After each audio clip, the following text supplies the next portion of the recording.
Ladies and gentlemen, please welcome to Twitch your host for however long it ends up being, Mr. Paul Gannon. Hello! Woo. Yes, hello, welcome to whatever this is for however long this goes on. But I'm going to call these my cheap show afternoon delights. How are you? Go into the chat room. Let's have a look. Hello, everyone. I'm not going to do it individually because that empties people out and then they feel upset, and so I just don't bother. Lighting makes me look deathly. Hello all. What's going to go in the space today? You'll find out in a minute. But I will say before we get started, because Virgin Media let the side down considerably, not just to me, which was awful, but to the nation. And so my Twitch stream and Lego build was ruined and made fractious. So I finally made it. There you go. It's a pretty little thing, really. And you know, I have that one spare light from the firehouse that I didn't know what to do with. I have an idea where I might stick it in this and put it in the firehouse like they've built a model.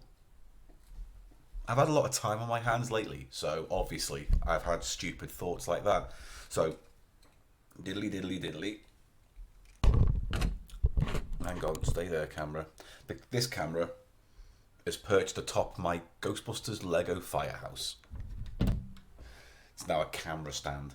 And there we go, finished it. There's not much to it, admittedly, but it's just nice to have because, you know, I like Ghostbusters stuff, don't I? So here we go, look, the doors work. Look at that. Door feature, it's exciting. And then I don't have the game, so it's all pointless. You can't get dimensions for the Switch, can you? I'd have to get the old Wii U out and then look online for cheap. I can't be arsed. Right.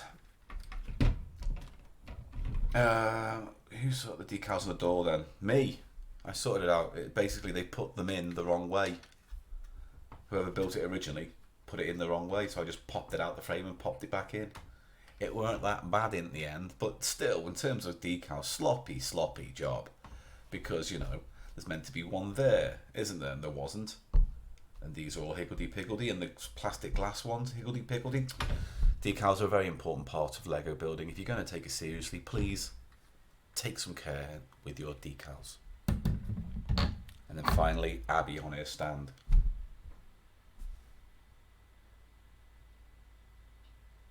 Well, that don't work. Right. What else? No, that's it. No, that's it. That's it. So, I was going to do gaming today, but I have hardly slept for various reasons and had very strange, weird nightmares. So, I couldn't be asked to set it all up. So, we're doing this, but we are doing some kind of gaming today. And today we're doing Paul Gannon's Golden Electronic Games. Ooh, so we're going to have a look at some of the games that I have that are electronic. And to be fair, most of these you've seen before. Most of them have been on the podcast or on Digitizer. I'm getting them out here so I can have a proper little play them and an investigation. So thank you for joining me for a few hours. Well, it'll be an hour or so today. I'm that far away from getting my Twitch affiliate. Although it says broadcast on 7 different days. Does that mean set like Monday, Tuesday, Wednesday, Thursday, Friday? So I've got to do at least one broadcast per day on that day? Or does it mean 7 days in general? I could do 7 Sundays. Because I tell you what, we've done loads of Sundays and they ain't been counting. So, where should we start? Well, we'll start with the one I'm not going to play with. I just wanted to get it out and show it again. We're going to start small and get big. So, hang on. Let's begin. Gannon's Golden Games. I'm not like Eli does, which upsets me completely. Right. Here we go. Here's the first one today. Deal or No Deal. It's tiny. Now, this was given to us a while ago. I've now got loads of versions of Deal or No Deal. In fact, I shouldn't even get this one out. Because there's another one I can get. Hang on. Bear with me. Hang on.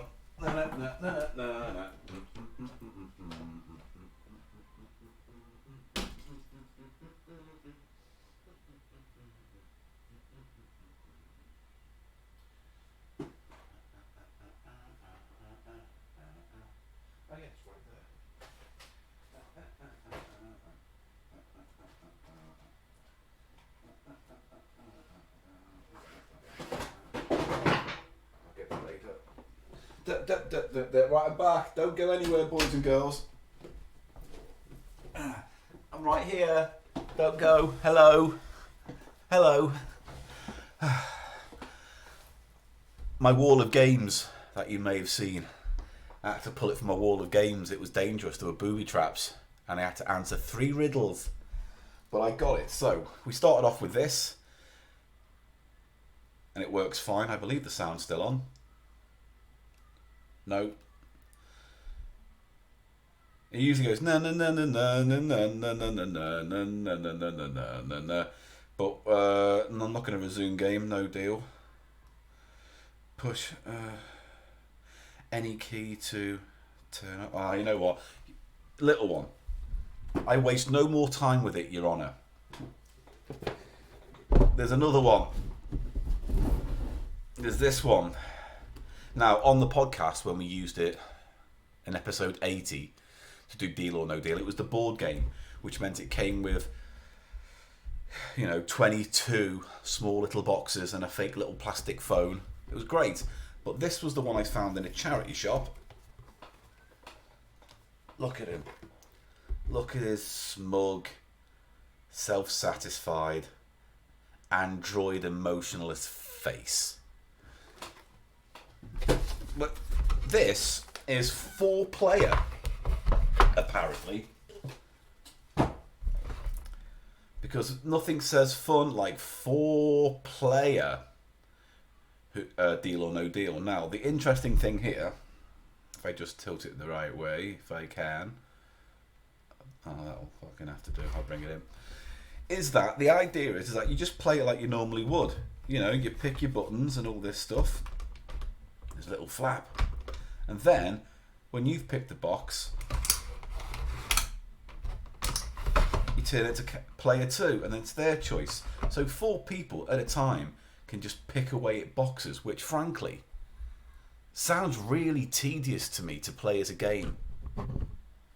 Number 7. Number 14. But anyway, it is a nice little touch, as the bishop said to the choir boy. I do like flaps and folds and things that extend. Yeah, I know I do have a lot of Edmonds memorabilia for someone who hates him. I guess you become who you hate. I mean, I've got the Noel Edmonds House Party board game. I've got 2 bloody versions. No, I guess I've got 3 versions of this. And an annual. And that song from a late breakfast show or whatever it is. I think Noel's time on Cheap Show has come to a reasonably natural end. Unless he invades our studio one day and goes mad. I don't think we need to bother him. No blobby stuff. I refuse to have any blobby shit in the house. It's bad enough the board game, the Noel's House Party board game, has blobby bits. But they're in a box and hidden. And from the side it looks quite classy. Right. Remember when Noel tried to bite your prick off? He's always trying to bite my prick off. Right, so does this still work? Because I remember putting batteries in. And I don't have a screwdriver. So let's just see if this works, shall we? Actually, I think this is kind of ugly. And I bet you these don't light up, which would be nice. You'd like them to light up. But let's have a go.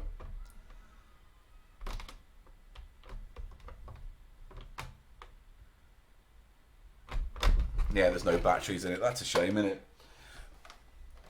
To be fair, I didn't prepare this. And frankly, Deal or No Deal is one of the most dull games you can possibly get your hands on. And I think I've certainly overdone my quota by buying 3 versions of this bloody franchise crap. Unless the button's broke. No. But honestly, in all fairness, ow, this is just this. It really is. They're the exact same game. In fact, this is probably better because it's smaller. You can put it in your pocket and play it on the bus. Whereas you're going to have to ask 4 friends to want to play this with you. And also, you can't quite see it there, but when it is on, this LCD screen is as faint as that one. So, I don't know. This is a bit crap. Who's it by? Drummond Park. Now, Drummond Park have a lot of board games based on TV licenses. We've done a fair few on our podcast in the time. We have done Bargain Hunt and Dragon's Den, and I believe there's a few more out there that are all Drummond Park. Countdown. I can't even remember what I just saw 5 seconds ago, but the point remains that Drummond Park seem to have their grubby little hands all over TV licenses, and some are better than others. I think for what Bargain Hunt is, it's a fine card game. Well,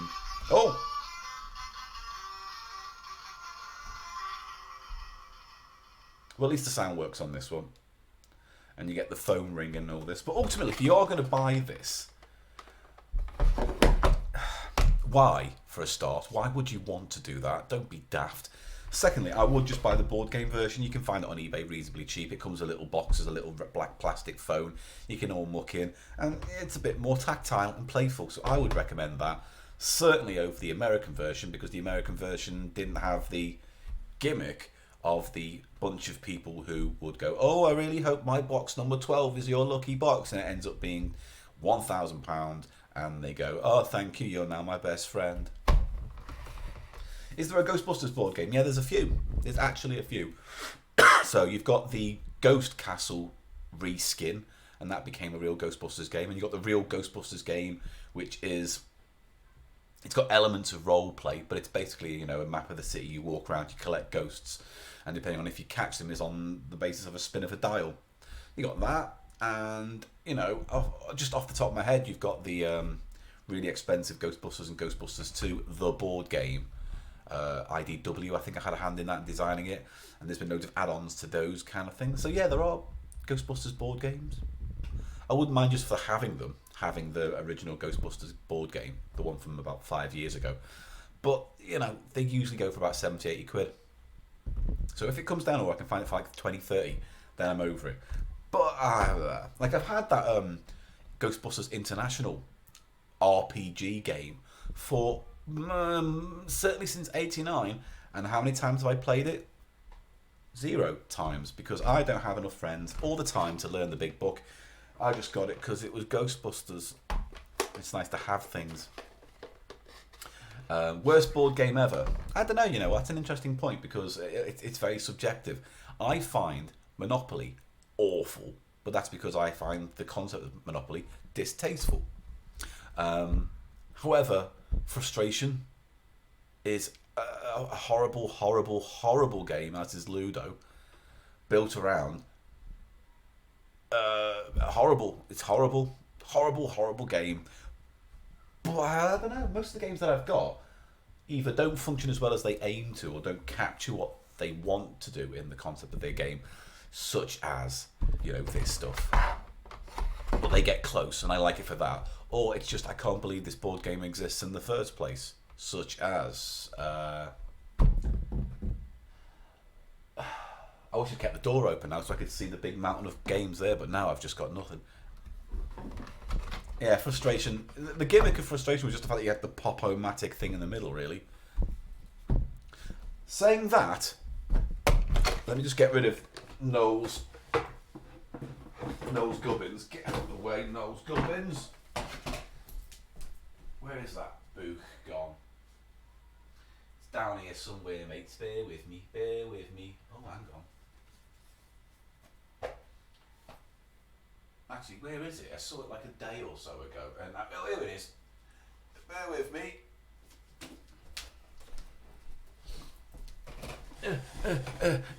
If you are interested in board games and the history of board games, I do recommend this. It's called It's All a Game by Tristan Donovan. And basically, it's a kind of potted history of board games. So if you want to know how Monopoly came about, chess, Go, Trivial Pursuit, Scrabble, Cluedo, the history of all these are in this. And actually, there's a chapter in here about a guy called, and I'm going to refer to the contents page for this. Now I need to find it. Plastic Fantastic, Mousetrap Operation, and the Willy Wonka of Toys. So this is about a guy called, I believe his name was Glass 167. 167.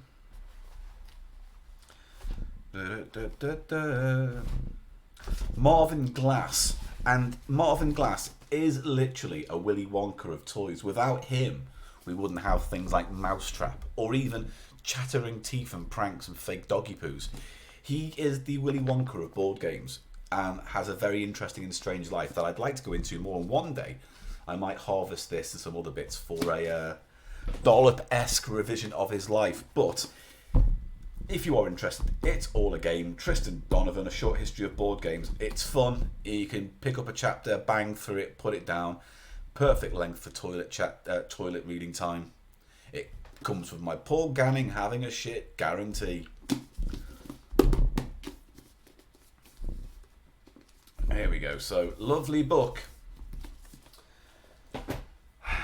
Oh, what's this? Noel Edmonds, Cosmic Ways to Change Your Life, Positively Happy. I do believe we touched on it very briefly on the podcast at some point. What's he say here? Throughout the many ups and downs, successes and failures in my life, there have been a consistent and all-embracing belief that a positive attitude produces results. Acknowledges one of the most famous faces on British television and an astute businessman.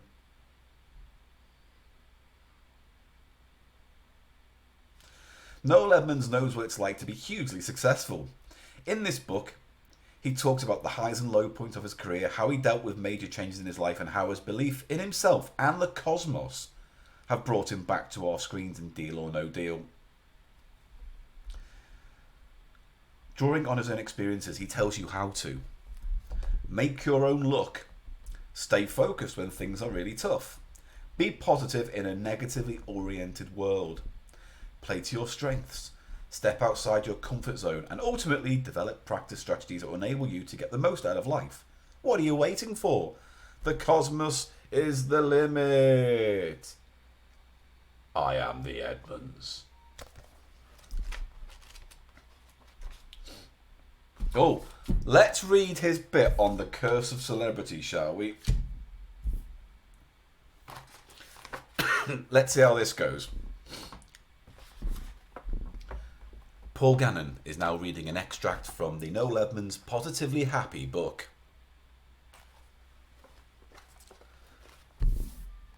Noel is definitely a masturbating in a cup with an orange in his mouth kind of guy. I'd say lemon with a belt round his neck. Right. The Curse of Celebrity from Positively Happy by Noel Adolph Edmonds. So what exactly do you do? Said an American lady I met at their neighbour's cocktail party. A brief description of my current activities followed, and then she announced, "Ah, I see, you're a celebrity." Yep, here I am, in my 4th decade in the broadcasting industry, and apparently I am now a celebrity. The trouble with celebrity is that it is one of those catch-all words that means everything and nothing. For more than 30 years, I've seen what I do as a professional job, requiring an apprenticeship, and lots of applications, and lots of hard work. First, we were broadcasters. In the 90s, we were entertainers or presenters. The word celebrity is one of those ambiguous terms used to describe anyone who appears on television. See, he's scratching now with the whole reality TV thing. Just a little bit. Just a little bit. Back in the day, he was a celebrity, he's saying, but now anyone can be a celebrity. So what is celebrity? It also suggests that without effort, and while I'm... Oh, here we go. Here we go. It also suggests success without effort. And while I'm happy for reality TV contestants to have their 15 minutes of fame, like anyone professional who spent years learning their craft, I would like to think that celebrity is more than a description that could equally well be applied to someone who streaks during a football match. Oh, you catty bastard. I think today's celebrity culture is a good example of how negative we've all become towards the whole concept of achievement. If achievement can be defined as exposure in a celebrity gossip magazine, how on earth are we going to cultivate real talent and enable it to rise to the surface? There's a lot of great young talent around right now. However, my concern is that as a result of a pressure to maintain a profile and boost their name, these young people will not make the best choices for building their careers well. Oof. I want to read this next little bit out. It looks good. It might not be. I wish I'd read this book in advance. Here we go. This bit's called It's Never Personal, well, perhaps just a tiny bit. Here we go. You can't be successful in the broadcasting industry without the oxygen of publicity. And we all know who supplies that. As much as those of us in television often have a great deal to thank the media for in terms of the boost they can give to their career, they can also be responsible for bringing down established artists. Yes, Noel, they can. Especially when you don't do a lot of health and safety checks before a stunt on your Saturday late evening show. It is rare, thankfully, but quite possible. Often, a situation will arise in which the press, sniffing out the scent of a vulnerability, will pounce. It can be a case of going from madcap, zany, brilliant star to fallen, troubled, forgotten presenter. Part of me thinks he wrote that with Michael Barrymore in line. I try to be philosophical and accept that people are only doing their job, but sometimes I wonder whether it's simply an opportunity to have a stab at an easy target. Over the years, a number of people have written less than flattering comments about me, which have nothing to do with my work. It all seems a bit pointless, but then maybe somebody enjoys reading those articles. That doesn't mean I don't enjoy clever satire. I think Rory Bremner's impression of me is brilliant, and so do my girls. And while John Culshaw's Noel Edmonds goes for the jugular, I have to concede, it is very, very good. Noel Edmonds positively happy. Buy it in all good charity shops for probably about 50p. I wonder if this book has the smell of the previous owner's tears in it. It's very musty. You can't please your audience all the time. You can't. Sometimes, no, you barely please them any of the time. Oh, deal or no deal, money's not the only reward. Oh, he's got... Oh, you know what? I do have to read this now. I don't know. I've got a lot of time. I do have to read it. Right. Next. We've done too much Noel. It's not allowed. And if he's watching this, come on, Noel. Come on, Cheap Show. Come on. Show me what you've got. Show me what you've got. Right, I think we have featured this on Cheap Show, but we couldn't do much with it at the time. So with that in mind, I'm going to show it here because you're killing time and it's nice, isn't it? We're just all hanging out. You're all chatting in the chat room, have a lovely time. It's all nice. Yeah, it is some rambly shit, that. Maybe I could just do a Twitch once a week where I just read a chapter or two of that book. Like a kind of Jackanory or Jackanoli. Jackanori, Jack and Noel Edmonds. Shut up. Next item. Let's zoom in a little bit, shall we? By zoom, I mean adjust this wobbly camera. Now. This is Jeopardy by Tiger. And they do something here which I think is actually quite brave, because Jeopardy is a quite complicated game. It's not complicated in terms of structure, it's just how do you turn it into an LCD game? Well, they have. Has it got batteries in before I go any further with this? Yes, 4. We're doing all right. I'm just going to adjust my camera 1 second. You'll probably be able to see my pants. I was just about dressed because I was napping before I started this. So oh Christ. You go deeper. You go deeper. There we go. Here we go. Here we go. There we go. Then I adjust this and tilt it down so we can hopefully see a little bit more of it.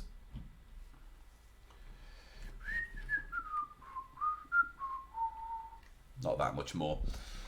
Right, so here's the interesting thing about this item. So it's Jeopardy. You kind of know Jeopardy, where it's like, don't give us the answer, give us the question, even though the question's answer is far too convoluted to be guessed if it was a question, and far too broad to make sense for the question that you say, like, what is apples? That wasn't the best description of what I meant. You know what I'm getting at, though. It's a gimmick rather than a fully thought out quiz show. What is felching? Oh, I don't know. I don't know.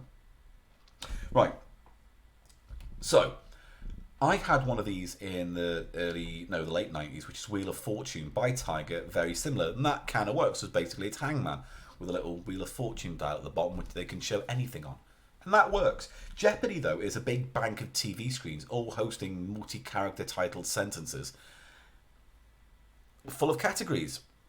So how do you shrink that down to this? Well, first of all, the interesting thing here is that these games came with cartridges. So this one came with it, but you could get another Jeopardy. That was maybe, Star Wars Jeopardy, or just more questions with Jeopardy. Is that going to focus? Is it going to focus? It's not going to focus. That's fine. So you load your questions in, and I presume there's a fair load.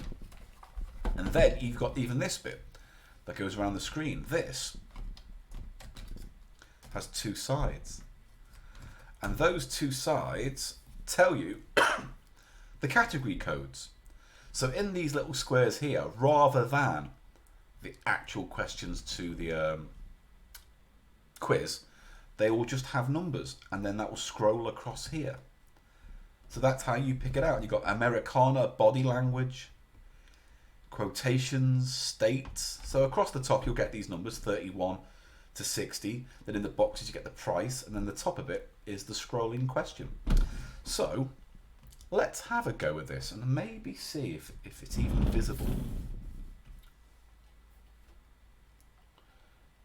I'm just trying to even get the right angle on this, because each one's going to have to be a bit bespoke so I can get them all in the camera frame. Right, okay, we're getting there, we're getting there. Oh, of course, I move that and then that means that moves as well, you dick donkey. Right. Oh, what's this? Cracker thing. What kind of motorbike does Santa ride? A Harley Davidson. Right, good. Don't know why I brought that up. So I just want to have it just... Oh, you twat end. Because I've got this weird bendy stand thing, which is all right, but it's not great. Right, okay. Let's start this on.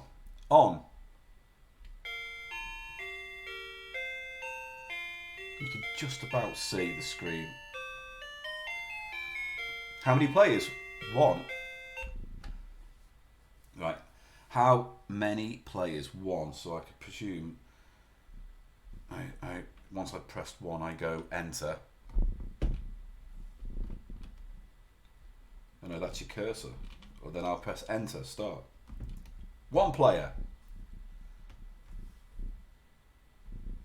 Oh, see, now here we go. Can you see that? You've got 32, 48, 56, 41, 36, 39. So I know that 32 is body language, 48 is the theatre, 56 virgin territory, 41 nature, 36 quotations, and 39 the arts. Oh, what category shall I go for? I think I'll go for the theatre. I'm going to go, so I think you scroll using this or this. So hang on, let me, yeah, you see, you can't quite see it, but the little highlighter that is going up or down across the boxes, which allows me to pick my category. So I'm going to pick theatre for £50. Enter. And then you can buzz in this bird, the title symbol of an 1896 play, became the emblem of the Moscow Art Theatre. Oh, what is A? The seagull. B? The raven. Or C? The eagle. I'm going to buzz in. I buzzed in, and then I'm going to say C. The eagle. C. Wait, I pressed it. Oh, you twat. I can't. What? So you press it, but you have to what? Do enter again? Oh, that's. Hey. Hey. Oh, God. Pass. Alright, A was the answer. A seagull. Did anyone know it was it's a seagull? Under console pod knows it's a seagull. Damn. Let's do one more of these. Let's do, what is 32? Body language. Alright, I'm going to do 32. Let's go easy. Let's go just for 100 points this time. Here we go. Well, see, these buzz in. So when you're playing with 3 friends, they can buzz in, potentially. Oh, what does one usually erupt by age 3? Wait, what are A, teeth, B, ribs, or C, fingers? Finger bones. I'm gonna guess 3. A. Right, and then I'm gonna go for A, and then enter this time. Yes. Yes, it has speech. 1 word. So I have now got 30. Let's do one more, shall we? Because I'm feeling quite good. Yes. Let's go. What else is there? 30, 39. 39 is the arts. 39. I'm going to go to there, and I think I'm going to go for 300. A nice middle one, I think. So enter. And here we go. Here's the question. Used on watercolours. Oh, shit. Book plates and documents. Factor is a type of this. Stylized writing. Is it calligraphy? Let's find out. Is it A, calligraphy? B, stenography? Or C, graphology? I'm gonna presume. I'm gonna presume it's A. Oh, let's find out. Buzz in. Done it. A. And then enter. What will it do? Yes. I'm correct. This is exciting. So then you just clear all the screens. How much have I got so far? What are my points? It doesn't tell me my points. Either way, that's it in a nutshell. And you know what? If you're sitting on a bus and you're just sitting there with long car journeys, sure, that's fine, innit? It's not that big. So there you go. That's nice. I wish I had more music and sounds, but, you know, it's packed full of games. And that's almost as fine for me. I don't mind it. It's nice. So, there's speed, which speeds up the text, I'd imagine. And clear score. So, it's alright, isn't it? It's a bit fiddly at first. Once you get your head around it, it's not too bad. Whether you want to play it with 3 friends or with their fingers trying to buzz in, who knows? But, in terms of Jeopardy on a handheld LCD system, rather have this than any of the like Double Dragon, Terminator 2, Walk and Talk kind of crap game beat 'em up things. So there you go. Here we go. Let's turn this off then. Bye. Off. Nice. Which leaves us now with the big boys. I'm gonna have a go with this one because this might not work. But this is one of my big boys. Again, by Tiger. Let's rearrange the camera once again. Here we go.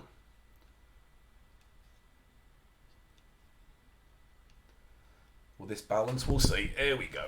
This is the weakest link, and as you can tell, it's covered in freaking dust because it's been on a shelf since I got it. Here we go. I'm just gonna give a bit of more. Give a little bit. Give a little bit of some more camera angle space. That'll do. It's big. Look at that. That's how big it is compared to my hand. And it looks like it does look like the ELO flying saucer. You are quite correct. So, I bought this in a charity shop for £2. I've seen it go on eBay for a lot more for no reason. I mean, the thing is, I quite like these kind of things. I have a fascination with game shows that get turned into games or TV show or board games or video games or things like this. Electronic games, which are massive. So, you can play with yourself, or you can have up to 8 friends play this at the same time. If you decide to play on your own, then you just have this one character. And then the other 7 are computer, basically. The computer. Very good. And all the cards, the question cards, come on these discs. It's nice, isn't it? Come on these bloody discs like that. There's a head-to-head round, I suppose, for the end. And similar to the next one we'll get out in a minute, which again you will have seen before, this has codes. You can see the codes. Just about, there you go. You dial them in, and that tells the machine what bank of questions it needs to source from. Has this got batteries in? I'll tell you what, I can just turn it on and find out. Yes, it does, but it's kind of quiet. So that's fine. So when I got this, it worked, it was fine, but the discs have to rotate. So they go in, and then when you ask a question, it rolls on to the next one. However, this was not having it at all. So I decided to open it up carefully, because I've been watching quite a lot of those Tinker videos where someone goes, here's an old lighter, and I'm going to make it as good as new. And then they do, and I wish I had those tools and skills and gadgets that I can make things nice and pretty. So I got it, opened it up, and found that it was just a little bit too tightly put together. So I put it all back, but left it a little bit loose, and now it seems to work fine. So I'm going to have a go at this. Question, I presume it wants me to start at question 1. Yeah. Right. On. Here we go, shall we, ladies and gentlemen? And I'll move this in a little bit more closely now so you can kind of have a better idea of what we're getting up to. I just don't also really want to show you my pyjama bottoms that I'm wearing because I couldn't be asked to put my jeans on. There's lockdown mentality for you. Right.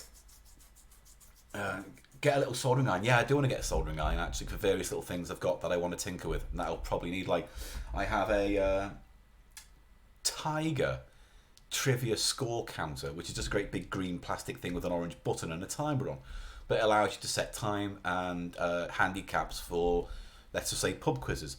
But the square battery that sits in it has completely rotted it, so I'd have to snip off the connector and solder a new connector on to put a new battery in. Doable, but I don't have a soldering iron, so that's on the list of things to get.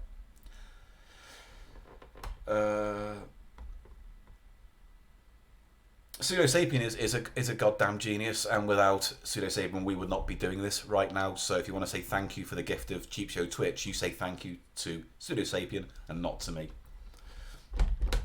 And if we get enough people to get this affiliated, then maybe we can do subs. But ultimately, as ever, if you want to support Cheap Show, go to patreon.com/Cheap Show. There's a Patreon podcast going up today or Friday along with the regular episode, and it'll probably be Friday. And then the magazine comes out, issue 10, the following week. So there's lots of goodies on the horizon.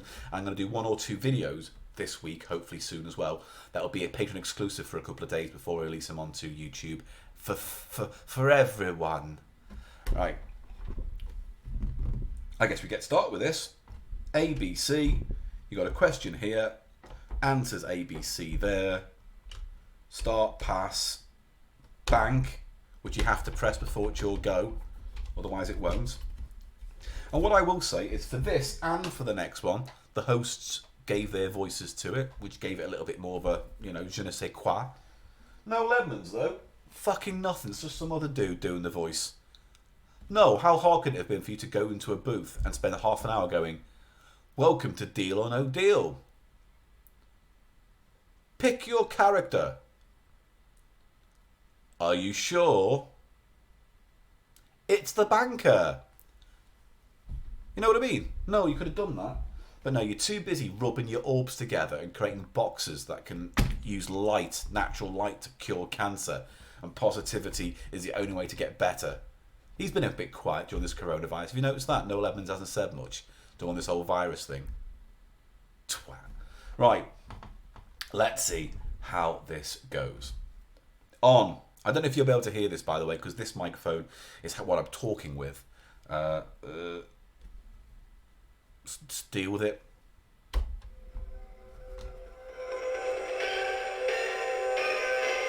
Welcome to the weakest link.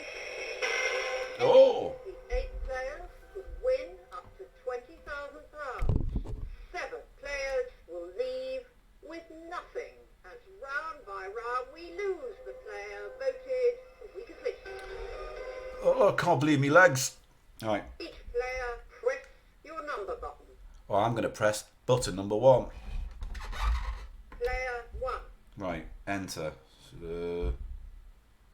Start. Insert a card and enter the code. Right, I've got to enter the code. It is, you got to use these to dial. 1. 3 1 4 1. Let's play the weakest link. Oh! Oh, how far I get? Start the clock. Player 1. In folklore, the Yeti is said Teen Yeti is said to live in the Himalayan mountains. Is also known as the abominable what? 8-man, birdman, snowman. It's C. Correct. Next. Player 2. Bank. So now this rotates, Correct. and then the Player other players, 6. Bank. the AI, guess. No, it's still a bit stuck, so I'm gonna have to move it along. A. No. Player 4.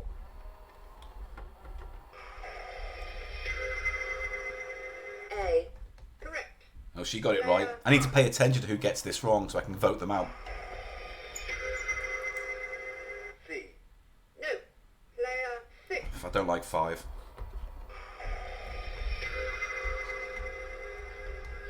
C. No. Player 7.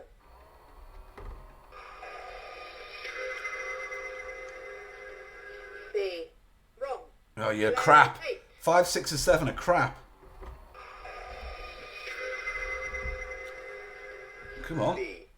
No. Player 1. We've got no money. Right, it's back to me. What on a fish can be pectoral, pelvic, or dorsal? Scales, bones, or fins? I'm going to say C. Correct. Player 2. Bank. B. Correct. Player 3. 1 minute 20 left. So I would usually read these questions out, but there's no point really. I'm just letting it roll round. There we go. We've banked 150 quid. B. Correct. Alright, cool. Player 5. Bank. Alright, but he's banked as well. So we're nickel and diming it. Correct. Player 6. Bank. No, they're just nickel and diming it. Come on, 6. Correct. Oh, Player 7. come on. B. No. Oh, Clock.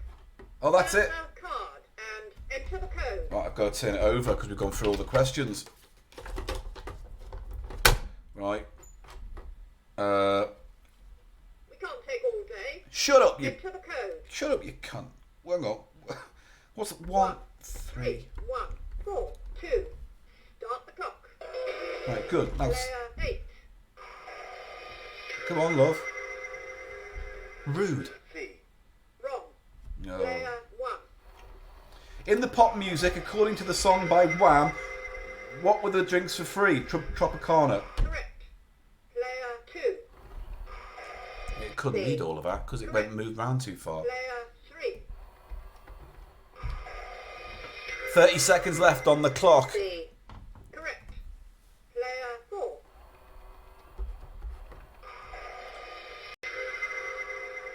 B. Correct. 20 seconds. Come on, bang, bang. Bang. B. No. You twat, number 5. Right, 5's going out. I'm voting 5 off. We just lost £500 then. Player 7.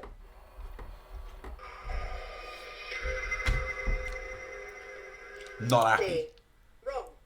Player 8. Stop the clock. Oh. Time's up. That round was terrible. Your bank and total scores are shown below. 350 quid. Need to be ruthless to be rich. The question is, who is the ditherer? One of you will leave with nothing. It's time to secretly vote off the weakest link. So now I vote on who I don't want to be in the game next on this panel. Player 1, vote off the weakest link. I'm voting off number 5 because he blew a 500 quid bank then. Voting over. It's Good. time to reveal the weakest link. Here we go. Player 1 voted for player 5. Player 2 voted for player 4. Oh. Player 3 voted for player 7. Oh. Player 4 voted for player 1. Fuck off. Player 5 voted for player 7. Player 6 voted for player 7. Oh. Player 7 voted for player 6. Player 8 voted for player 2.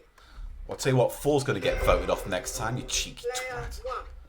Why player 5? Player 5 should have banked, and he didn't, so he can suck it. That's why. Player 1. Why player 5? Because he's dickhead. Player 1.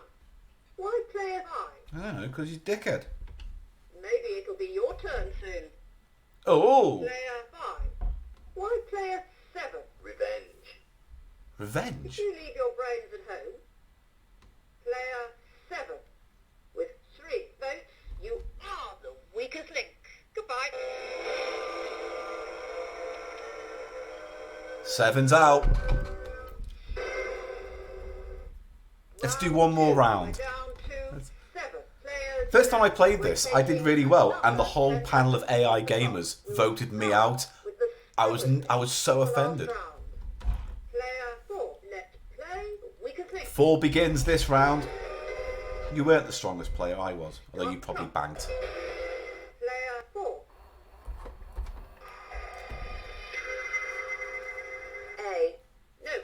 Player 5. 4's going down, mate.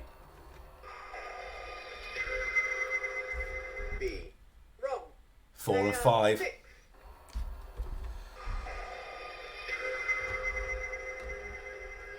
C. No. Player 8. Oh yeah, because 7's gone. Right, me next. C. Correct. Player 1. Banking it. No, you can't. What is the name of a person who represents the head of one sovereign state of court of another? Commissioner, ambassador, governor. B. Correct. Player 2. Bank. C. I don't know why I couldn't bank. I pressed the bank button and it wouldn't happen. Insert a card. Oh, I've got to and put a new card enter in. the code. I'll do it. Hang on. Hang on. Come in. Hang on. We can't take all day. Shut up. Enter the code. It's stressful. 1, 1, 2, 2, 1. Start the clock. Player 3.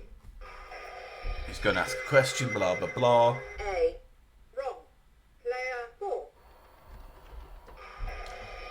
Oh, it's an Oasis question. B. Wrong. Player 5. Go on. 4's going out. I just don't care. I've picked on 4. 4 can suck it now. Player 6.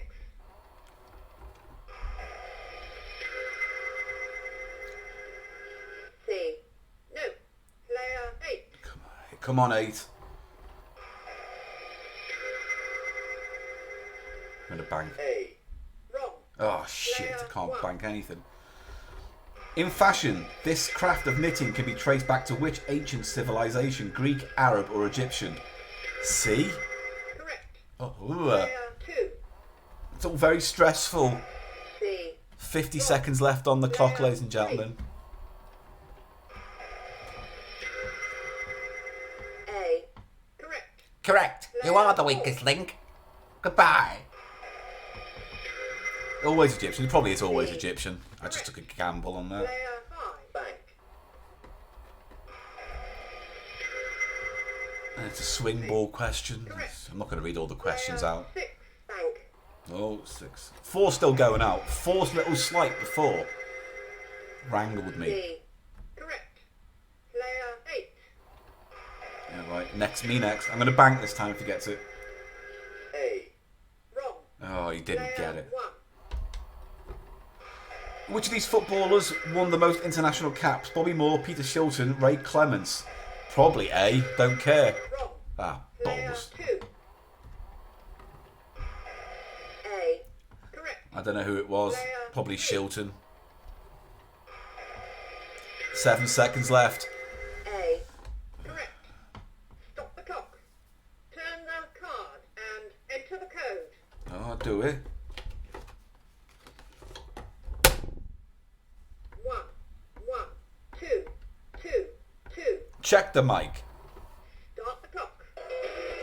Player 4. Come on, come on. B. Yeah, it's Peter Shilton. Player 5. Stop the clock. Oh, we're over. I'm still going for 4, just for the record. Time's up. That round was laughable. Your bank and total scores are shown below. £600. Who, clearly, is not worth their place? The question is, who is least likely to raise your bank balance? One of you will leave with nothing. It's time to secretly vote off the weakest link. Right. Player 1, vote off the weakest link. 4. Voting over. Here we go. Time to reveal the weakest link. Player 1 voted for player 4. Player 2 voted for player 4. Yes. Player 3 voted for player 5. Player 4 voted for player 5. Ah. Player 5 voted for player 6. Oof. Player 6 voted for player 5. Oh, Player 5's going 8 out. Voted for player 1. You twat 8. Player 1. Why player 4? Because player 4 called me something mean, and so I decided to get revenge. Player 1. Why player 4? You were truly terrible. Player 2. Why player 4? Player 4 took too long. 2. There was no end to your ignorance in that round. Player 5. With 3 votes, you are the weakest link. Ah, the weakest link. Then he walks off. Round 3. No! But there you go, weakest link. If you can find this in a charity shop, you know what? I found it for about, what was it, 2-3 quid? It's a lot of fun, isn't it? It's a big old bird as well. And then you put all the question cards that you get. There's a head-to-head round card as well, I presume, at some point, for when it's just you and the last player. And they go in a lovely slot in the back, like that. Isn't that lovely? There you go. Tiger. And you know what? I do think, because of the fact that they've put a lot of effort into the AI, quote unquote, for the game, the voices, the voice work, and Robinson coming back, the overall experience is quite nice. I presume it lights up more, but either the lights just died or maybe I'm wrong on these bits. I thought these might have lit up, but they don't really. I thought they might have. They don't. I could get a Lego thing and plug it in and make it lit up, but that would be redonkulous. Right, so that's that one. And it looks pretty. The only downside really is that they're huge. And because they're huge, they take up a lot of real estate on a shelf or a cupboard or a side. So mine at the moment sits on the highest shelf in the bookcase. And then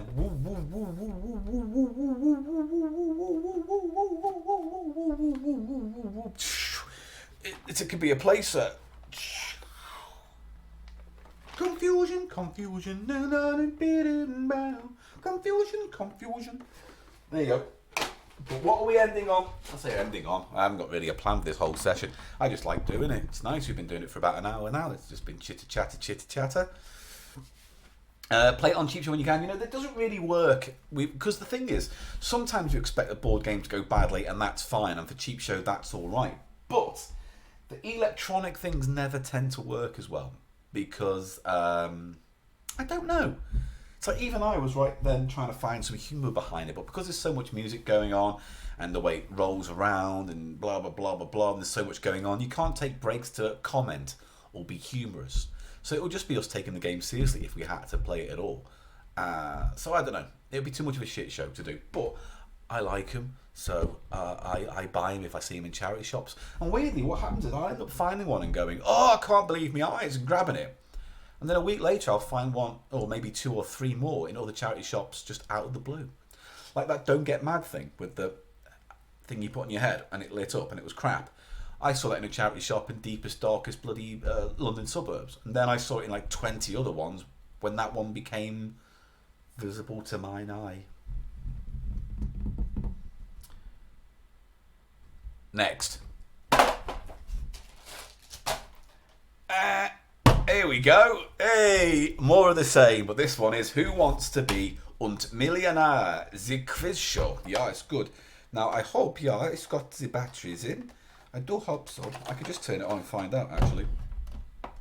Has a little flap here. And the doors comes off, which is convenient. Who Wants to Be a Millionaire? By Tiger. Right, off on. Yeah, it works. We're good. So, yeah, by Tiger once again, this system.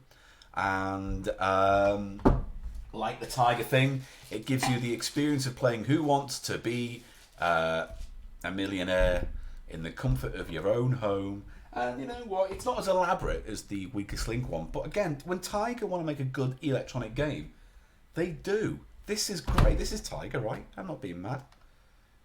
Celador International, blah, blah, blah. Tiger Electronics. Yeah, this is Tiger.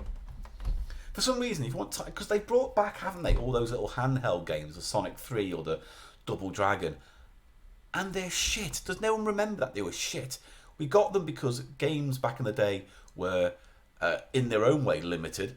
And so to reduce it down to an LCD hand size was no big thing because it gave us our little fix because we couldn't do better. But these days, with Switches and PSPs and your computer games and your PS games, going to get one of those is just, you buy it, you go, for 5 seconds, and you put it on a shelf and you pretend that you've owned it since you're a kid and you're a pop culturalist. Like me. So yeah, I don't see the point. I don't see the point of buying those Tiger LCD rebranded licensed games again. I mean, the thing is, let me just, hang on. Oh, God.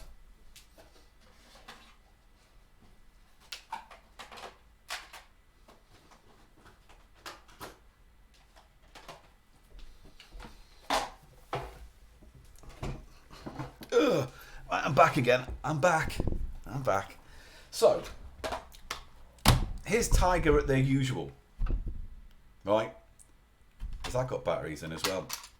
You know what? I've been short on batteries on really important stuff like hand recorders and that Zoom when I needed to.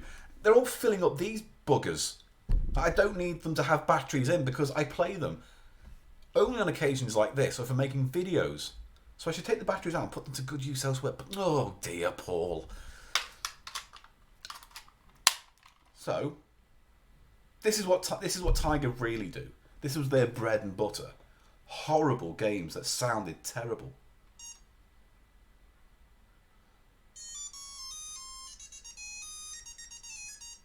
Turtles in.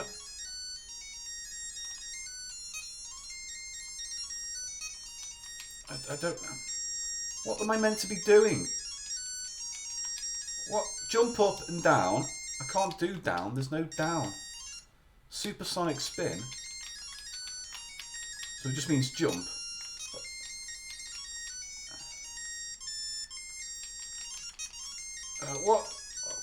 What is this? I have to jump up and then across. And then... No! No! No! No, turn off.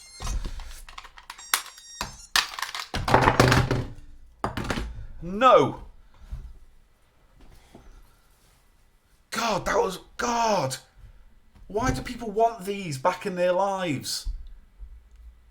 If I was a parent and I got my kid this, and that was going on the back seat of the car as we were driving to Southport Pleasure Beach for the day, I'd throw the kid out first, then I'd throw this out second, so the kid lying on the ground could see my back wheel go over this. I can't think of a single good, small, electronic Tiger game ever. I just can't think of one. These are not good. And whoever's re-releasing these for the whole nerdy, bloody retro game, should be ashamed of themselves. It's like trying to advertise cigarettes saying it's good for your asthma. Also, I've noticed that when I turned it on, and it did those weird bloodly sounds, they were the exact same sounds. Another handheld game I used to have, the Teenage Mutant Ninja Turtles LCD game, which was, I don't know if you remember it, but it was like tall. Hang on, let me just see if I can... Teenage Mutant Ninja Turtles LCD game. Let's have a look. Yeah, this was the one. This is the one I had as a wee bairn, jiggling up and down on my Uncle Shug's knee. That one. Do you remember that? That was the one I had. And when you turned it on, it made the exact same music as this. Is this Tiger as well? I can't remember if this was Tiger as well, but it probably was, judging by the design. Because you see you've got the same kind of buttons and score. And I seem to remember it was like a swimming section, dodging a rotating blade. And then you had to jump up onto the top bit and then fight baddies, Mousers or whatever they were, and then rescue Daisy. Awful, but still considerably better than this.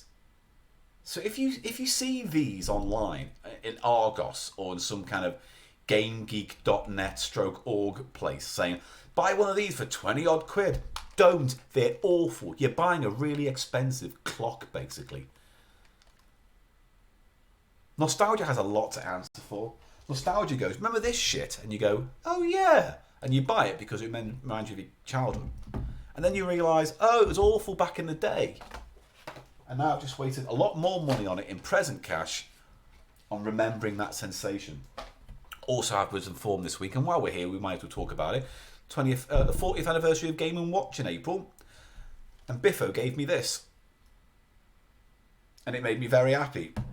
Now, I can't remember if this has any powers in, but this shows the vast difference between Tiger and Nintendo. Because at least with Zelda, yes, it's still very basic, but there is actual gameplay to this still. You dodge the monsters below and the guy firing from the side. Once you've killed the guy firing from the side, you can sometimes pick up a weapon. There are routes to go, 2 staircases. You pick A or B. That shows you on the map up here which route you've taken, which gives you a different combination of bad guys. You work your way through the maze, collecting items that you get to this building where there's the big dragon and he spits fireballs at you. And you dodge them. It's a pretty impossible segment, to be honest. Kill it and that's one dungeon done. And once you've filled up all the Triforce and you kill the dragon for the last time, the game is over. Now, it's basic, it's tricky, and I don't quite understand the dodging logic to get the timing right, but it is still a game. It still gives you a Zelda experience in a little thing. Oh, actually, you know what I should buy? On eBay, there's a guy who makes replica 3D printed backs to these in any colour you like. I should probably ask for one for Game & Watch, because I would like to get this. Now, I'm not a huge Game & Watch person, really, but this just feels nice. it feels nice and well made and loved, and I love the little D-pad and the little buttons, and it's just lovely, lovely, lovely. My friend, growing up, had a game that was not a Game and Watch. It was a knockoff licensed LCD game, but it was a haunted house game. Different little levels, dodging a vampire skeleton, a mummy, Frankenstein's monster, get to the top, start all over again. Loved it, but that had gameplay because it had booby traps you could dodge and monsters to kill. Kids, don't use Tiger. If they don't use drugs, kids don't use Tiger. If you're going to spend 30 quid on an LCD game because you simply have to have that sensation, go online, try and find a cheap Game and Watch. See, the simple Super Mario, where you just go left to right, it's like the original Temple Run game, basically. Get that. If you have to, spend the money. Now, I believe these go for quite a lot these days. You may remember the video Biffo and I did at Digitizer for his LCD game collection. Where did I nick this from? He had the Popeye one that was colour and lit from the top. That is a thing of goddamn beauty, but they are very expensive. Nostalgia makes things more costly, ladies and gentlemen. Nostalgia makes things more costly. What a world we live in. He says, looking at his Lego Ghostbusters kit as an adult. That's the thing I always say, and I'll probably say it in my book as well. I didn't have that many Ghostbusters things growing up as a kid. A few things that my mum bent over backwards to get. But I think generally now I could look around this room and just visually look at Ghostbusters stuff, and in one eyeful have a more complete collection of Ghostbusters toys than I ever did when I was a kid.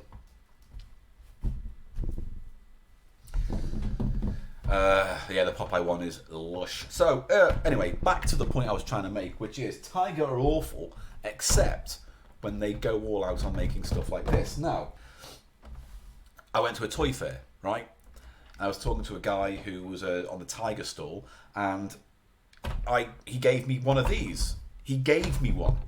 And I was like, oh, this was my first ever freebie as a game journalist. And he gave me one. And I was like, oh, thank you. Because first of all, it was the first time I'd gone to cover a toy fair event for the magazine. Because for this instance, the editor wasn't available. So I got to go because simply he couldn't either be asked or go on that day. So I got to go and it was very exciting. I got to get... that was the year where Yoko Ono, who wasn't there, because it was at the Excel Centre or the Olympia in London, she was trying to sell John Lennon toys, soft animals, based on drawings he did before he was shot. And so I don't ever remember what happened to them. You think with John Lennon's soft toy range that would be a quids in, but no, I don't remember what happened to it. Also, there was a clock I got given in the late 90s, early 2000s design. Weird angles, slightly bulbous, purples, greys, blues, that kind of design. Think Gizmondo. Is that what it was called? Think that, but in more of these colours. And it was an alarm clock where you could hold your finger down and go, hello, my love, I love you. And that would be the alarm. And you'd give it to your partner, and then every morning she'd wake up to your voice. Well, that's certainly what I did in this instance. I got this. I also got this Who Wants to Be a Gazillionaire game. Or if you're into hat making, Who Wants to Be a Millionaire?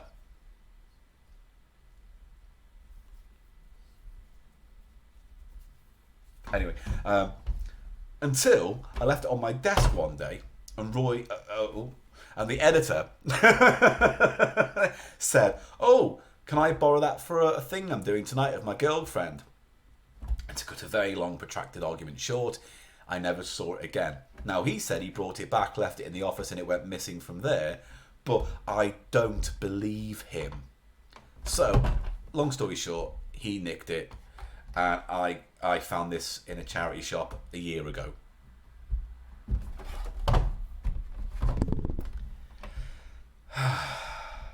So here we go. I'm going to play a little bit of this then. I'm going to see how far I can get up this. Take a card from random from the middle. Again, they don't have the answers on. The machine has all the answers built in because all I do is dab a code in. I can't remember what side's which.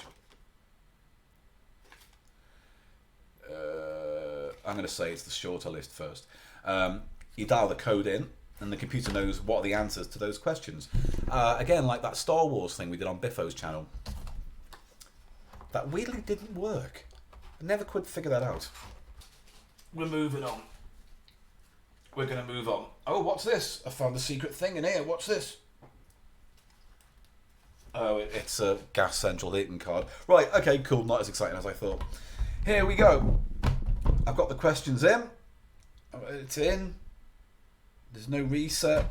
Now, the game has everything. Lights up, questions, number of players, buttons, choose your questions. It also has 50-50, which, as you can imagine, removes two of the answers from play.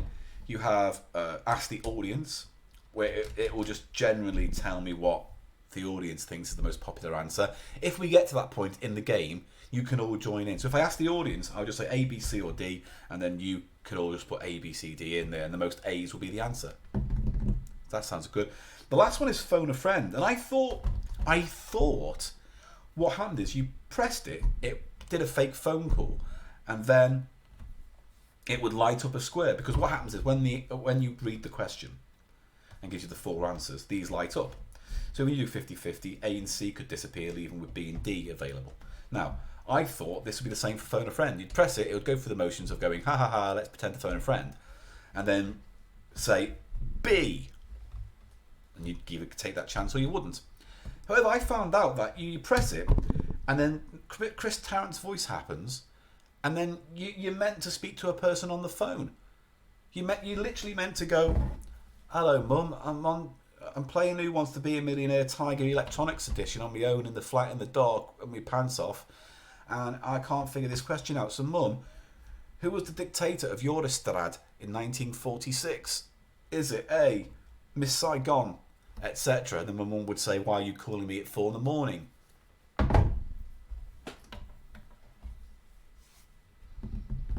Anyway, let's crack on with the game. I think I'll just take a risk or look in the chat room. Sounds like a good plan. Here we go. How far will Paul get on Who Wants to Be a Millionaire? And if you want to help in the chat room by coughing with the right answer, like a cough, C cough, then we can do our own cheating scandal. Okay, here we go. Here we go.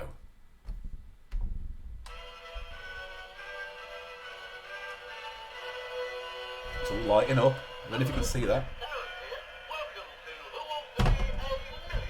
I'm Chris Tarrant. Don't know why I'm doing Woody Woodpecker. Each player, press your number button. Player 1. And then enter. Let's play. Who Wants to Be a Millionaire? You can have up to 6 players, and I presume you all take turns. All doors upwards. Done. Insert question card. Done. Enter the code. Okay. A, B, A, D, C. The next question is worth 100. Here we go. Enter your answer. Which of these was a top West End musical for many years? A, Miss Saigon. B, Mr. Manila. C, Mrs. Bangkok. Or D, Master Jakarta. No fussing, no feuding. You still have 50-50. Phone a friend and ask the audience lifelines. It's alright. I'm going to press A. Is that your final answer? Oof. Yes, it is, Chris. The correct answer is A. It's good. £100. You just won £100. Getting. You are still in the game. Let's try for £200. Drop it down. Next question here. Enter your answer. Which creature lives in a hive? Ants, bees, badgers or sparrows? B. Is that your final answer? Yes. The correct answer is B. Between now and 1,000, we all know It's good. You that just it's going to be a bit won easy. £200. You are still in the game. Oh yeah, don't cough Let's try because of for coronavirus. £300. Here we go. Enter your answer. Which specific term means a male ex-pupil of a school? Old bird, old boy, old Bill, old Bailey. Again, I'm going to go on a limb and say it's B, old boy. Is that your final answer? The correct answer is B. Oh, phew. There we go. Answer. You just won £300. Right, we're getting there. £300. Still in the game. You're still in the next game. question is worth £500. Enter your answer. What type of weather can be described as parky? Dry, wet, chilly, or humid? I'm going to presume chilly, right? Because you put your parky on. You still have 50-50. Just Phone a friend let me press C. and ask the audience lifeline. Is that your final answer? It is, Chris. The correct answer is C. Yeah. I don't know if you can see it in the camera, but these are lighting up. You just won £500. Excellent. You are still in the game. I am, Chris. Let's try for £1,000. Here we go. Enter your answer. A sea dog is an old or experienced what? Seal, sailor, ship, or swimmer? It's sailor, Chris. You don't want to change your answer? No, I don't. I'm reasonably confident. The correct answer is B. It's good. You just won £1,000. Oh, I can't believe me. £1,000. Oh, that's the least I can leave with today is £1,000. Still in the game. I don't know why it says that. It's weird. You're still in the game. Let's try for £2,000. Right. This is where things get tricky now. Enter your answer. Who was known as the Iron Duke? Napoleon, Wellington, Nelson, or Mussolini? I'm going to presume Wellington, based on the fact that he had a boot named after him. You still have 50-50. Yeah, I know. Phone a friend and ask the audience I know. lifeline. I know. Are you sure? Yes, Chris. The correct answer is B. Yeah. Oh. Here we go. Done. You just won £2,000. Doing all right, ladies and gentlemen. We're getting You there. are still in the game. The next question is worth £4,000. Right. Enter your answer. In which country is Delta Airlines based? Ireland, UK, USA, or New Zealand? I believe it's C. Because Delta is American, isn't it?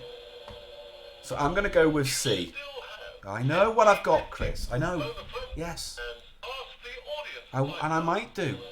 C. Is that your final answer? The correct answer is C. Yeah. Look at the chat room. Oh yeah, you've all said C as well. Good. This is all good. This is excellent because I won't look at the chat room until after I've answered. Just won £4,000. You are still in the game. Right. Oh, got to turn it over now. We're at the top. Let's try for £8,000. Turn the card over. Done it. Slide all doors upwards. Willingly. Insert question card. Enter the code. Right. Come on. Oh Christ. It is. Wrong question. No. Slide all doors I've done it. upwards. Insert question card. Enter the code. A. Oh, come on. Wrong question. Slide all doors upwards. Insert question card. Done it. Enter the code.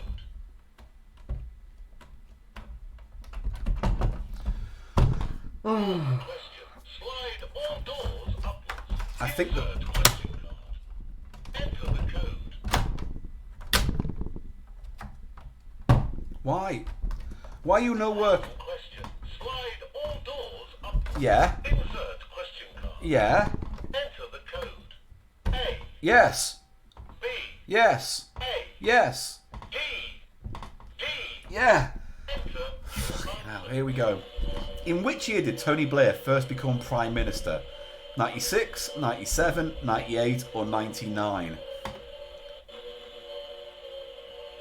It's 96, isn't it? A. Still have 50-50. It's A, isn't it? 96. And ask the audience lifeline. 97 was when I went to university.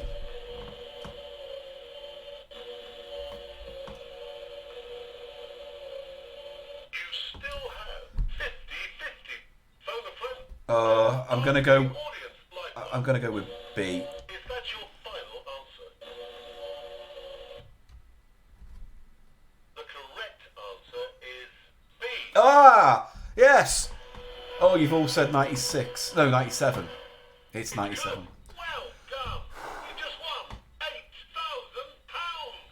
£8,000. You are Still in the game. Here we go. That's nerve-wracking. question is worth Here we go. £15,000. Here we go. Wrong question. Done it. So these doors have an effect on it somehow. Wrong question.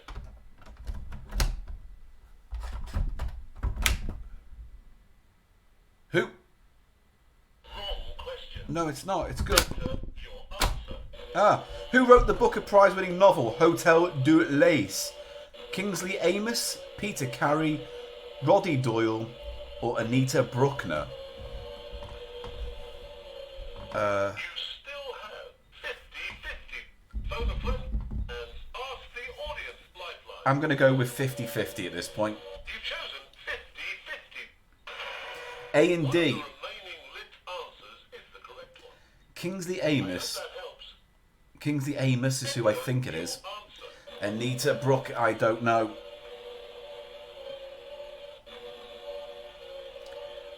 I don't know. I'm going to have a look in the chat room because I don't want to quit. D. I'm going to do D. Are you sure? If you're wrong, it's all your fault. The correct answer is D. Oh, well done.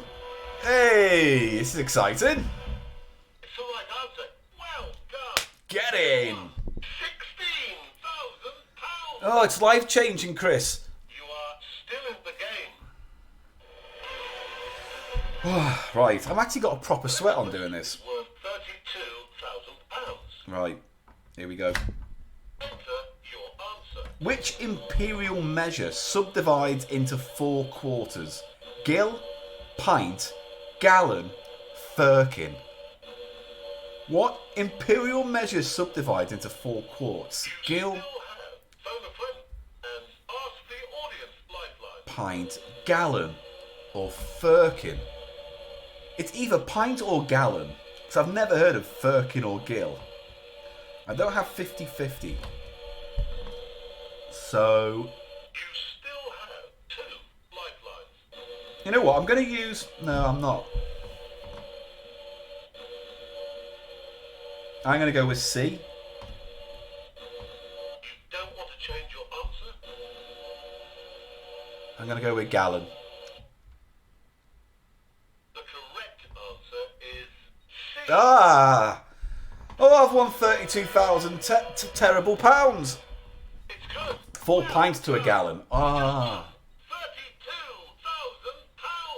You're guaranteed £32,000. I am now on the road Still in the game. to 1 million. Let's try for £64,000. That's a £64,000 question, isn't it?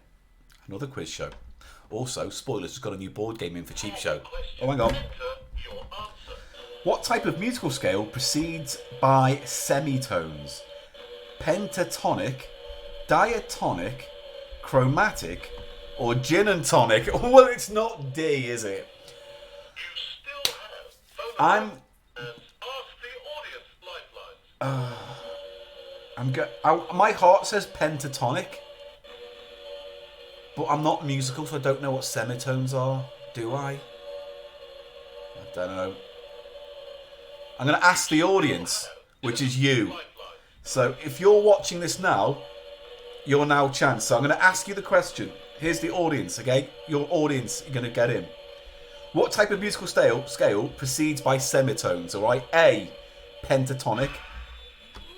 What? I'm sorry, your time is up. What? The correct answer is C. I didn't know there was a time up. I'm sorry, it's the wrong answer. I You didn't. still have £32,000. You are out of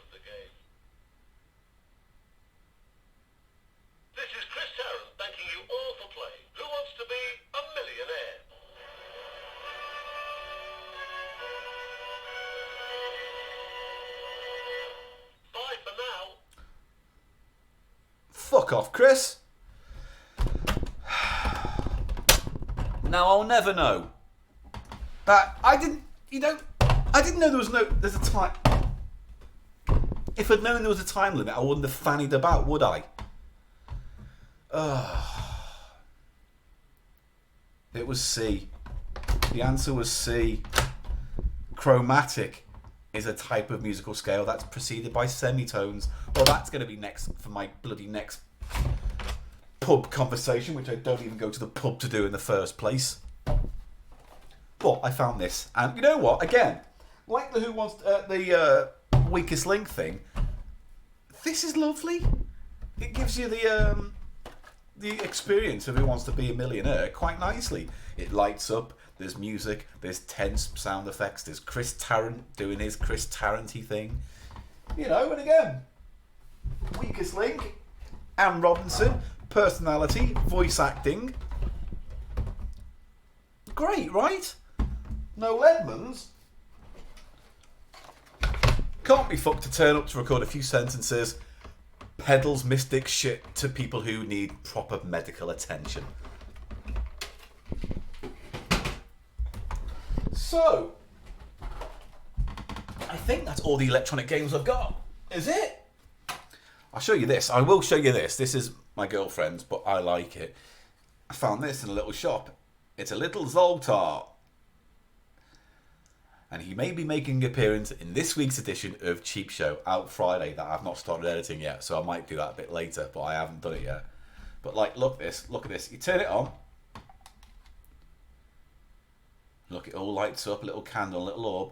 And I'm going to ask Zoltar, I'm going to ask him for my future. What does my future hold, Zoltar? Give me advice. Hear your fortune from Zoltar. Men of genius are admired. Men of wealth are envied. Men of power are feared. But only men of character are trusted. And stuff like that. It's a nice little thing to have on a shelf. And also when you buy it, it comes with all these Zoltar cards that tell you a fortune.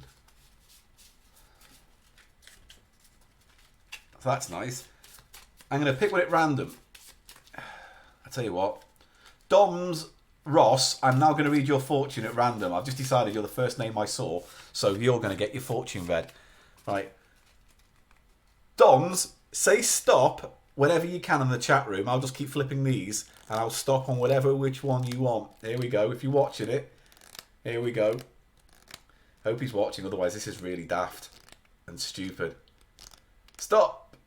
It's Domsy. Well, I don't care. Doms, I'm calling you. You say stop. Stop. Here's your fortune, Doms.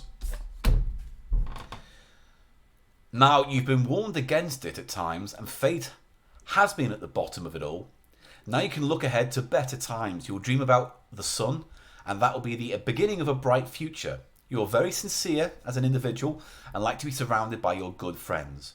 Your money troubles will soon disappear, and you'll be able to indulge in a few luxuries that you've been craving.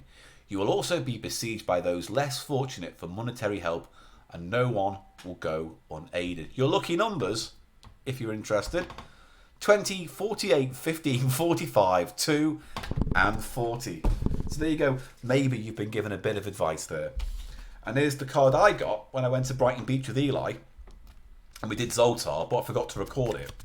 But here is what Zoltar said about me when I did my fortune a year or so ago. Right. The Wheel of Fortune is spinning in your favour, and good luck will be yours within a couple of months. That was a year ago, and look where we are. The appearance of a close friend that has been away will bring you happiness. Your patience is wonderful. That's not. And you see no reason to worry. I see all the reasons to worry. And always have a positive attitude. That is not me. You handle emergencies with a calmness that amazes your friends sometimes, and they look to you for guidance. Give it wisely.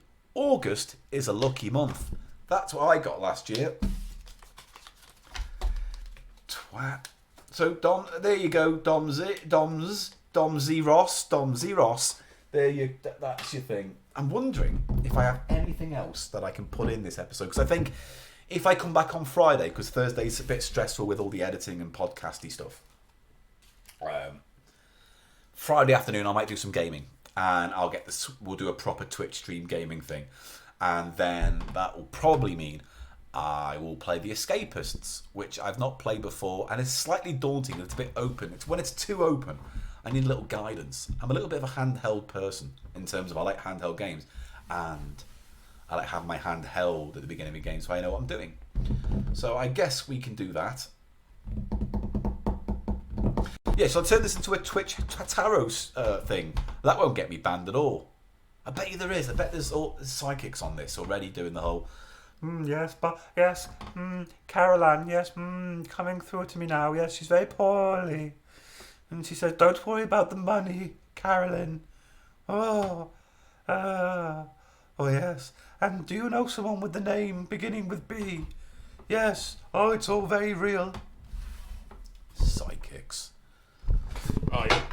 I'm not doing any more new characters. I'm going to have a look for anything, if I've got anything. I've got left. No. Not right now, really. Not right now.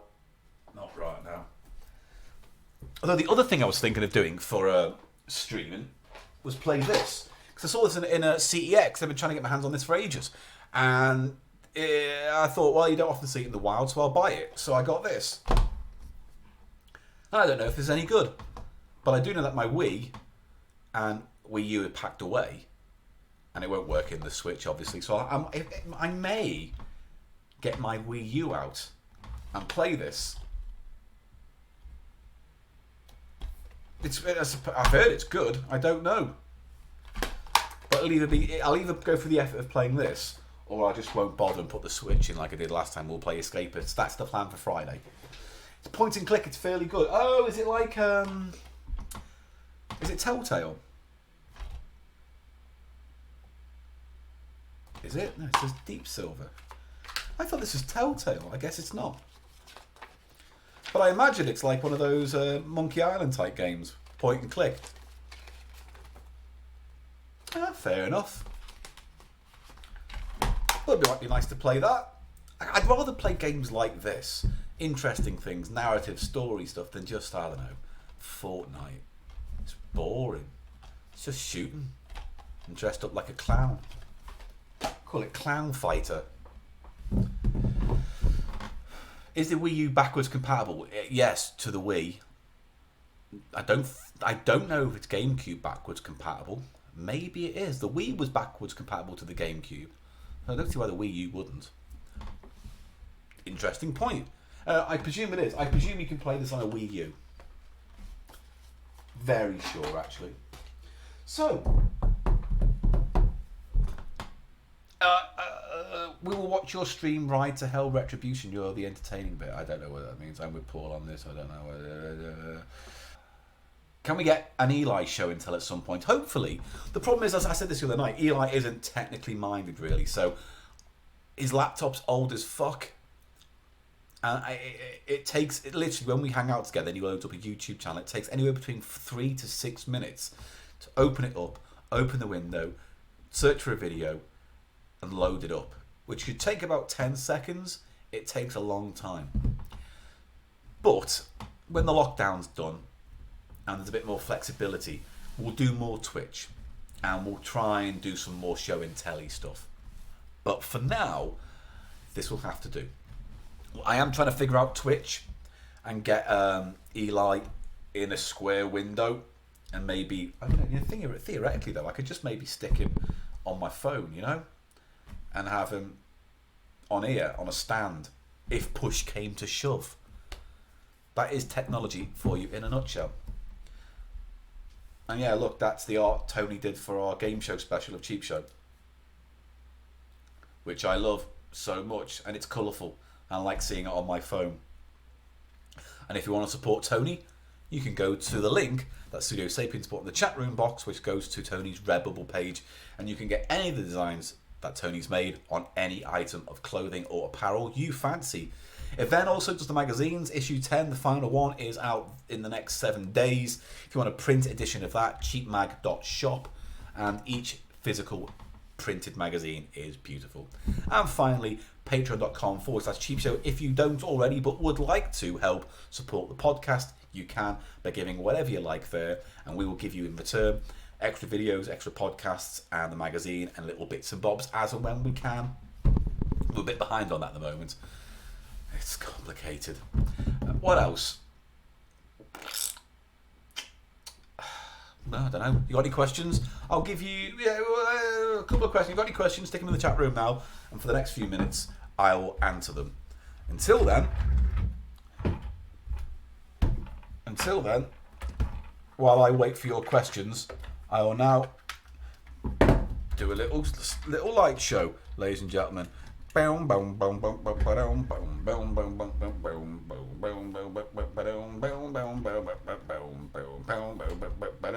Okay. Will we ever see an episode of Night Bussin'? Chronic Dan 91. Yes, when we're allowed back on buses. I know there are buses still going, and theoretically Eli and I could do them, but my health is such that I do not want to risk getting coronavirus. It may kill me, and I'd like to not do it simply to make a shitty podcast called Night Bussing.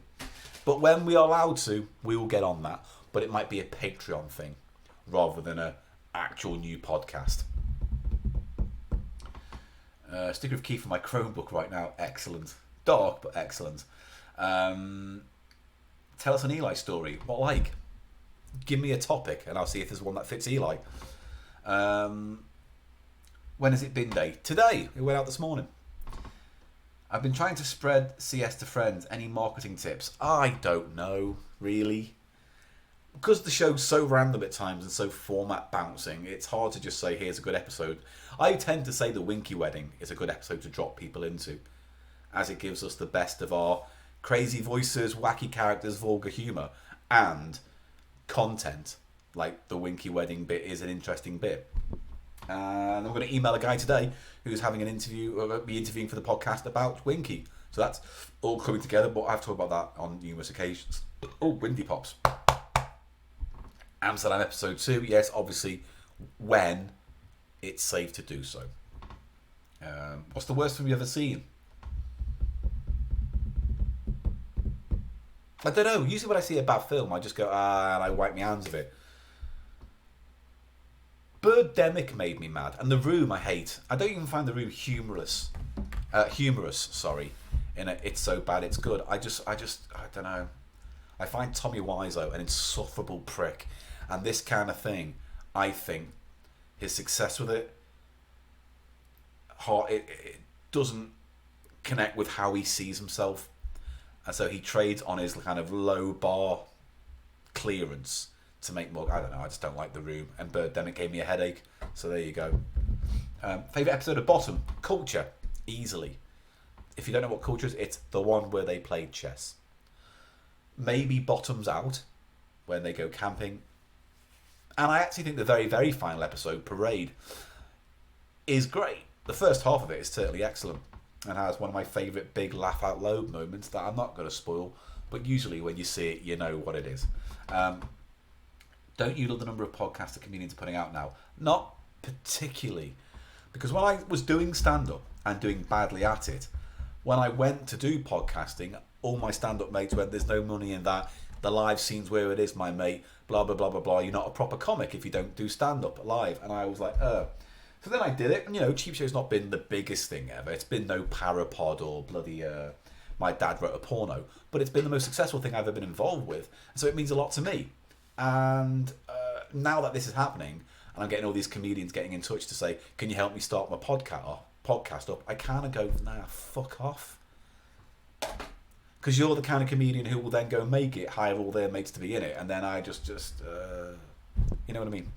I'm kind of just looking after the people who I've worked with who I trust and respect, and not those who just jump on bandwagons when they can't make £70 for their shit night at Jonglers next week.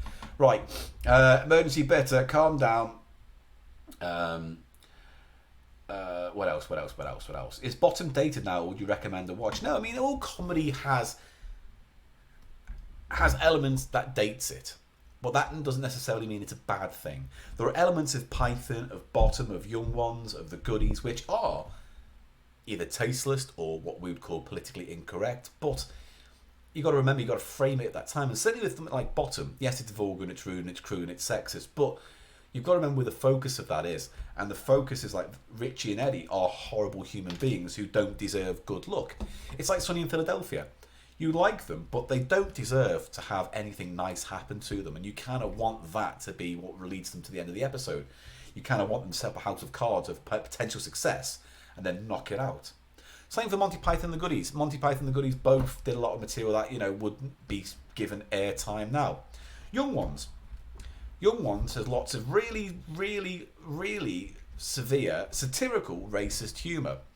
And words being used that I am not going to use right now, but they used perfectly fine at BBC One at 9 o'clock in the 80s.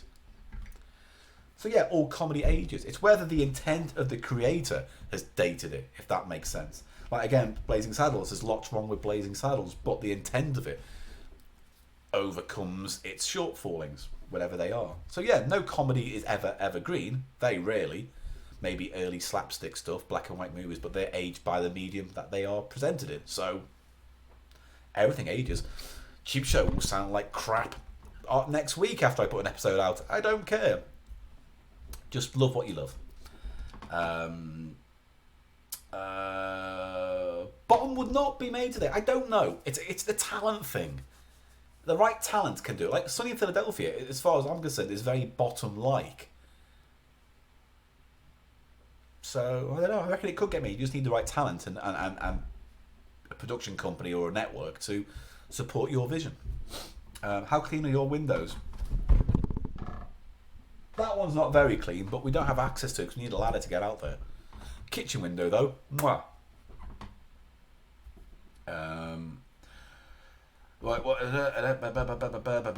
Young Ones is ridiculous and great. I mean, I like Young Ones, but I do prefer Bottom to it. And then, if you haven't seen it, Filthy Rich and Cat Flap, which is the best and worst of Young Ones and Bottom in one show. And if you're like me and obsessed with 80s and 70s light entertainment, then you might get something out of it. Especially the episode that begins with, "Ooh, that sounds a bit rude," or "Ooh, pardon." There's a fake blankety blank show that they do. It's great. And with an early Chris Barry appearance. So there you go. I think Jojo Rabbit... no, here's the other thing about tasteless or bad humour or violent humour or vulgar humour. Is that I think it's all valid, but I think it's the context of it that counts. So, I am never going to defend a racist gag, but to prove a point, if someone does a racist gag to prove something is racist, so the storytelling highlights the stupidity of racism, a pass. If you're Roy Chubby Brown or Bernard Manning, who just uses racism to make easy gags, then no. So it's context and content which is important.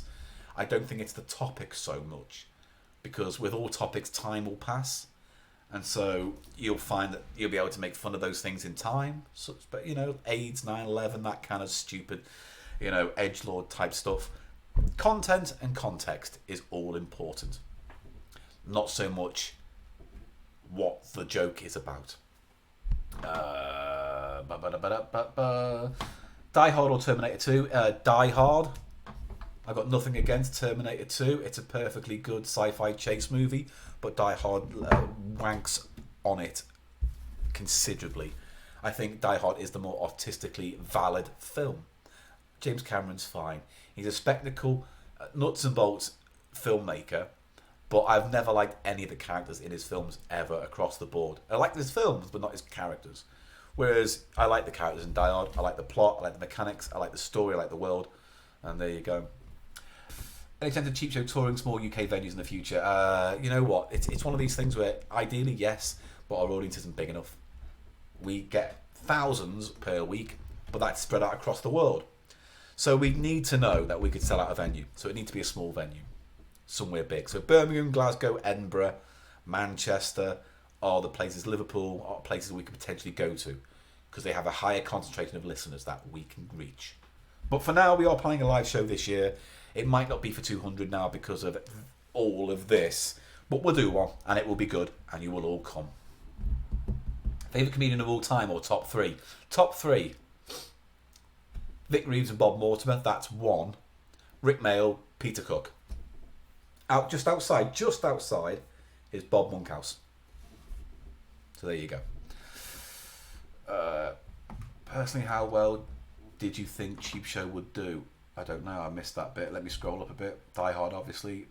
It's on UK Netflix. I don't know. That might not have been. Any chance of touring? Yeah. Yeah, all right, okay. Unless there's an amazing question that comes through in the next 20 seconds, I'll just say goodbye, because I think we've had a bit of fun today. We've had a look at some electronic Gannon's Golden Games. We've had a little look at potential future bits. We've had a look at some Game & Watch electronic games. Oh, we've had quite a lot of fun, and you've even had a passage of Positively Happy read by Noel Edmonds, which I will maybe do again, because there are chapters in here called The World Isn't Picking on You, Shouting Won't Get You Heard, but Manners Will. It kind of sounds like my mum wrote this. Geldof, the man who broke all the rules. Yeah, I might make reading this a thing. We'll do a story time and I can read this out, because I think there might be some gold in here if we look careful enough. So, let's have a quick look. What colour are your socks? Blue. What is 5 plus 4? It is 9. That's it. No. Okay. That was it. All right. Thanks for hanging out for 2 hours. That's all we can do. While we're all doing nothing, let's do nothing together. So, probably not tomorrow, because tomorrow is heavy on the editing of Cheap Show Day. And then Friday, after it's released, let's do something in the afternoon. Maybe a gaming thing, all right? So, see you on Friday. As ever, thecheapshow.co.uk is your one-stop shop for everything. Episodes, breakdowns, pictures, videos, links to the Redbubble page, links to events page, links to the awards. If you haven't voted for the Project Cheapskate Awards yet, you can go to our front page and find a link there and vote for your favourite moments, episodes, lines, whatever. Patreon.com/cheapshow if you want to help at all. Twitch is Twitch. We'll see you then. Follow us on Twitter and look after yourselves. Remember, yes, this is shit, but it's temporary shit. So if you can put up with stuff that's shit temporarily, you'll be rewarded at the end of it all. All right, take care, everyone. Au revoir. Have a nice time. And remember, don't have nightmares, just have great looking hair. Right, bye, everyone. Bye.